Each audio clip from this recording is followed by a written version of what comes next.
ప్రకాశం జిల్లా జరుగుమల్లి మండలం పైడిపాడు గ్రామంలో రైతులకు పాస్బుక్లు పంపిణీ చేసిన రాష్ట్ర సాంఘిక సంక్షేమ శాఖ మంత్రులు బాల Veeranjaneya Swamy, maritime board chairman Damachalla సత్య, ఒంగోలు ఆర్డీఓ మీకు ఇస్తారని చెప్పేసి కూడా తెలియజేస్తున్నాం.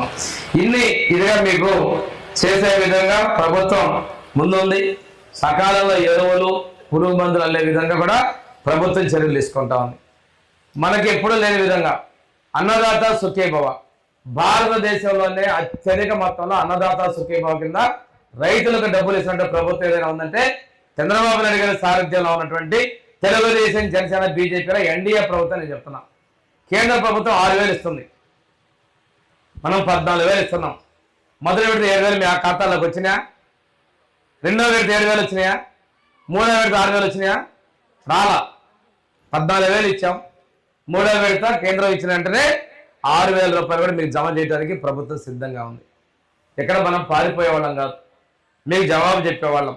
ఇంకో విషయం కూడా చెప్తున్నాం, మీకు ఎవరికైనా ఈ డబ్బులు రానప్పుడు ఇక్కడ ఉండేటువంటి అగ్రికల్చర్ అసిస్టెంట్ మీరు అప్లై చేస్తే, ఆ గ్రీవెన్స్ రేజ్ చేస్తే పరిష్కారం చేసి మీకు ఆ డబ్బులు వచ్చే విధంగా ప్రభుత్వం చర్యలు తీసుకుంటుంది.